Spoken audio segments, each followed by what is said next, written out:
नमस्कार, स्वागत है आपका जनगणमन 24/7 पर, जो कि मेरा यूट्यूब चैनल है। आप उसे लाइक करें, सब्सक्राइब करें और सिर्फ छोटी सी गुजारिश कि अगर सच्ची, ईमानदार और निष्पक्ष पत्रकारिता को जिंदा रखना है तो आपसे सिर्फ और सिर्फ एक ही रिक्वेस्ट है कि इस चैनल को देखें, लगातार एंगेज करें और अगर कोई सुझाव हो तो उसे भी दें, ताकि उन सुझावों के आधार पर हम इस चैनल को और आगे बढ़ाएं।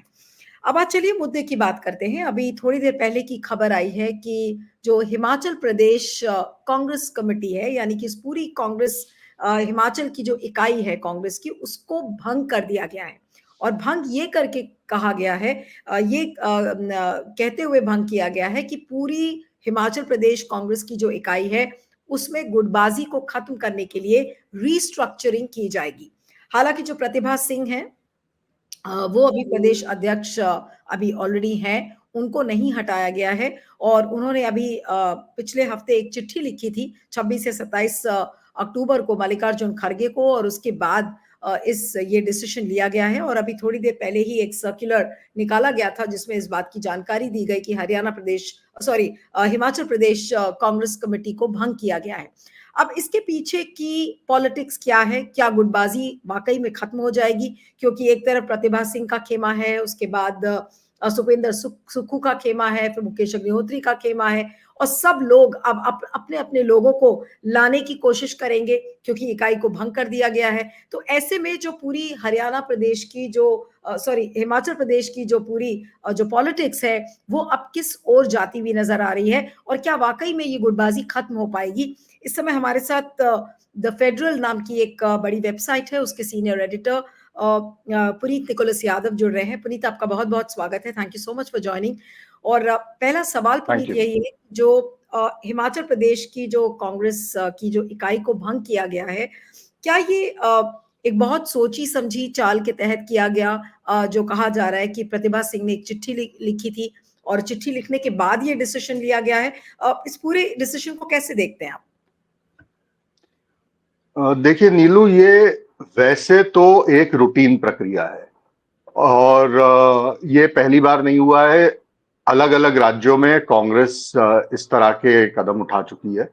उड़ीसा में भी इसी तरह से पूरी जो कार्यकारिणी थी राज्य की, उसे भंग किया गया था। ब्लॉक लेवल और डिस्ट्रिक्ट लेवल की जो कार्यकारिणी थी उनको भंग किया गया था और फिर नई कार्यकारिणी का गठन किया गया था।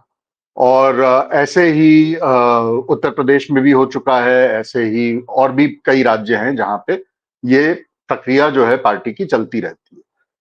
हिमाचल में मैं इसलिए कह रहा हूं कि ये वैसे तो रूटीन है, लेकिन ये रूटीन से बढ़कर काफी कुछ इसमें हो सकता है।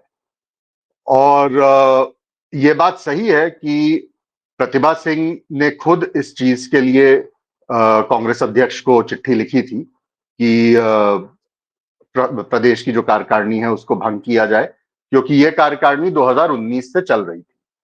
तो वैसे भी जो कार्यकाल होता है, अगर आमतौर पे कांग्रेस में वो फॉलो नहीं किया जाता, पर अगर उसको कांग्रेस के कॉन्स्टिट्यूशन के हिसाब से देखा जाए तो जो कार्यकाल होता है ऑफिस बेयरर्स का, वो 5 साल का होता है। तो 5 साल हो चुके थे इस कार्यकारिणी। मसला इसमें यह था कि ये कार्यकारिणी 2019 में जब बनाई गई थी, तो उसके बाद फिर सरकार बनी 2022 में। प्रतिभा सिंह कांग्रेस की अध्यक्ष बनी स्टेट में। वीरभद्र सिंह, उनके प्रतिभा सिंह के जो हस्बैंड हैं, उनकी कोविड के दौरान उनकी डेथ हुई।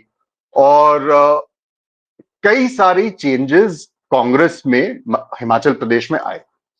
और फिर जब 2022 में सरकार बनी, उसके बाद से कांग्रेस की स्थिति हिमाचल में बहुत अच्छी, बहुत मजबूत नहीं है, गुटबाजी की वजह से।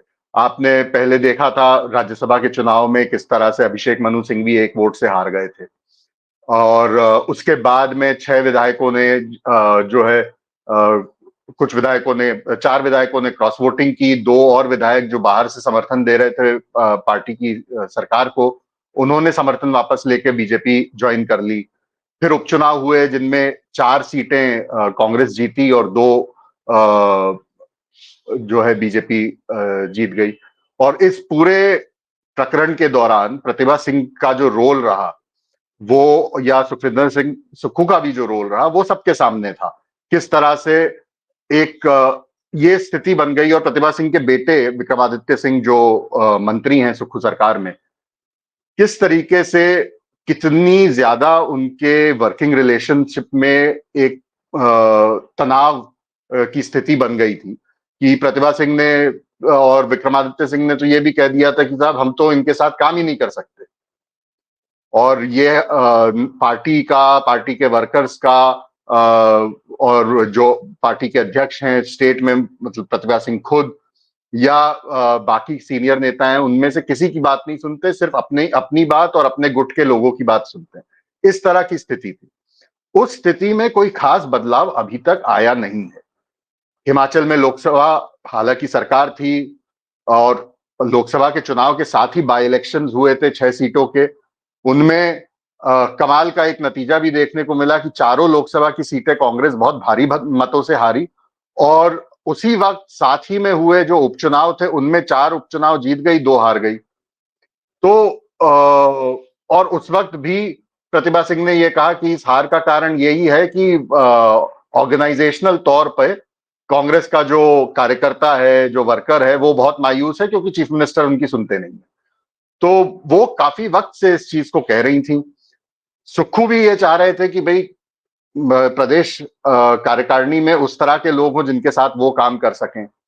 तो दोनों पक्षों की तरफ से, प्रदेश अध्यक्ष की तरफ से भी और चीफ मिनिस्टर की तरफ से भी, बहुत ही एक अजीब सी सिचुएशन बनी हुई है हिमाचल प्रदेश में।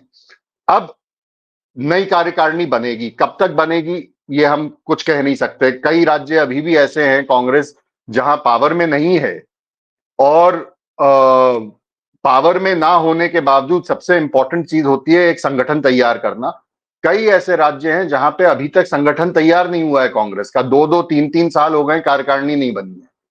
जहां कार्यकारिणी बनी है वहां पे इतना फैलाव हुआ है कि मतलब वहां के कांग्रेसी कह रहे हैं कि इससे अच्छा तो सिचुएशन तब थी जब कार्यकारिणी नहीं थी। अभी हाल ही में मध्य प्रदेश में कार्यकारिणी बनी, एक जंबो कार्यकारिणी। ये भी पिछले कुछ सालों से कांग्रेस की एक प्रैक्टिस बन गई है कि कई बार देख के ये लगता है कि पार्टी में कार्यकर्ता कम हैं और ऑफिस बेरर ज्यादा हैं। तो अब जैसे मध्य प्रदेश में अभी जब कार्यकारिणी बनी तो उसमें करीब 16 या 18 वर्किंग प्रेसिडेंट बनाए गए, कई जनरल सेक्रेटरीज बनाए गए, कई सारे जो है सेक्रेटरीज बनाए गए। ऑलमोस्ट जहां तक मेरा ध्यान है कुछ 350 मेंबर्स की कार्यकारिणी है मध्य प्रदेश की। ऐसा राज्य जहां आप सरकार भी नहीं बना पाते और अभी आपके विधायक भी जो हैं 60 का भी आंकड़ा क्रॉस नहीं कर पा रहे हैं, वहां आपकी 350 मेंबर्स की कार्यकारिणी है। तो हिमाचल प्रदेश में किस तरह की कार्यकारिणी बनेगी? क्या हर एक को कि भाई जो भी नाराजगी व्यक्त करे उसको आप कोई एक पद दे दें, तो उससे भी पार्टी का कोई भला नहीं होने वाला है। और दूसरी चीज गुटबाजी की जहां तक आप बात कर रही हैं, तो वो गुटबाजी भी बढ़ेगी, क्योंकि जाहिर है कि प्रतिभा सिंह चाहेंगी उनके लोग आए, सुखविंदर सिंह सुक्खू चाहेंगे उनके लोग आए, मुकेश अग्निहोत्री चाहेंगे कि उनके लोग आए, तो उससे भी एक गुटबाजी बढ़ेगी। अच्छा, इसके साथ में जो एक और चीज हो सकती है वो ये कि देखिए हिमाचल की जो कैबिनेट है उसमें भी जब से सरकार बनी है, कैबिनेट रिशफल नहीं हुआ है हिमाचल में। तो क्या कार्यकारिणी में और क्या प्रदेश अध्यक्ष बदला जाएगा, एक ये सवाल भी है। अभी तो एक ऑफिशिएटिंग तौर पर प्रतिभा सिंह कंटिन्यू करेंगी, पर क्या उनको बदला जाएगा? अगर उनको बदला जाएगा तो किन्हें लाएंगे? और क्या साथ ही में कैबिनेट में भी कोई चेंज होगा? क्योंकि कैबिनेट का भी जो स्वरूप है हिमाचल का, वो बहुत ही अटपटा सा स्वरूप है। जो एक रीजनल एस्पिरेशंस और रीजनल बैलेंस जो हमेशा कांग्रेस कोशिश करती थी वीरभद्र सिंह के जमाने में बनाने की, वो इस बार सुखविंदर सिंह सुक्खू और प्रतिभा सिंह दोनों की जो टग ऑफ वॉर है उस चक्कर में बन नहीं पाया। तो आप देखिए, पहली बार मेरे हिसाब से पहली बार ऐसा हुआ है हिमाचल में कि चीफ मिनिस्टर और डिप्टी चीफ मिनिस्टर दोनों लोअर हिमाचल से हैं, और सिर्फ लोअर हिमाचल से नहीं है, दोनों लगी हुई डिस्ट्रिक्ट से हैं, हमीरपुर और ऊना। और शिमला अपर हिमाचल से, शिमला डिस्ट्रिक्ट, एक ही डिस्ट्रिक्ट से 3 मंत्री हैं, विक्रमादित्य सिंह, रोहित ठाकुर और अनिरुद्ध सिंह, तीनों शिमला डिस्ट्रिक्ट से आते हैं। 3 डिस्ट्रिक्ट्स ऐसी हैं जहां से एक भी मंत्री नहीं है, चंबा, मंडी और कुल्लू। मंडी में जो कांग्रेस बीजेपी का गढ़ माना जाता है, जहां कांग्रेस एक ही सीट जीत पाई थी, वहां कांग्रेस को चाहिए था कि वो पार्टी को मजबूत करने के लिए कोई एक मिनिस्टीरियल बर्थ दे। एक विधायक वहां से जीता था, उसको बनाते, उसको नहीं बनाया। मंडी के लोकसभा में क्या लोकसभा चुनाव में मंडी में कांग्रेस का क्या हाल हुआ, जहां विक्रमादित्य सिंह और कंगना रनौत की फाइट थी, वो आपने देखी।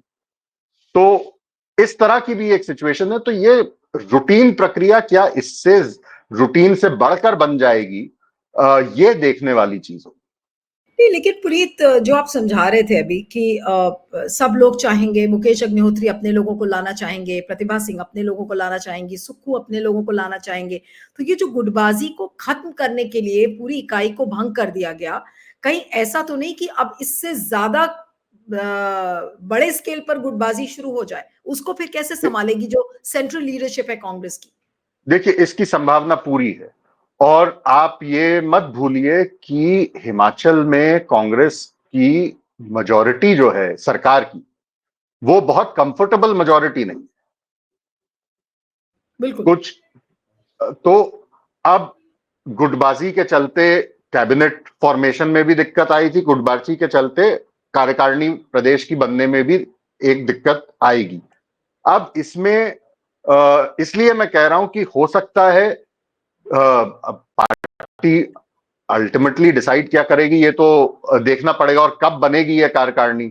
जैसा मैंने बताया, कई राज्य हैं जहां 2-2, 3-3 साल से कार्यकारिणी नहीं बनी।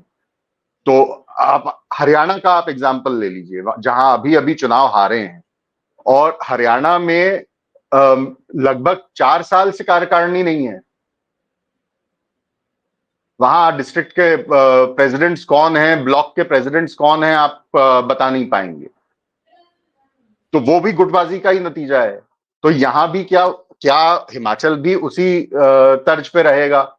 क्या बन जाएगी कार्यकारिणी? और अगर गुटबाजी और ज्यादा उफान पर आई, तो उसका असर डायरेक्टली सिर्फ जो प्रदेश की इकाई है उस पर नहीं पड़ेगा, सरकार पे भी पड़ेगा। तो कांग्रेस को बहुत सोच समझ के जो है ये कार्यकारिणी बनानी पड़ेगी, और बहुत आसान नहीं होगा। और इसके लिए देखिए, गुटबाजी के साथ साथ मसला एक हिमाचल में ये भी है कि अपने लड़ाई सिर्फ इस चीज की नहीं है कि हमें अपने लोगों को आगे बढ़ाना है।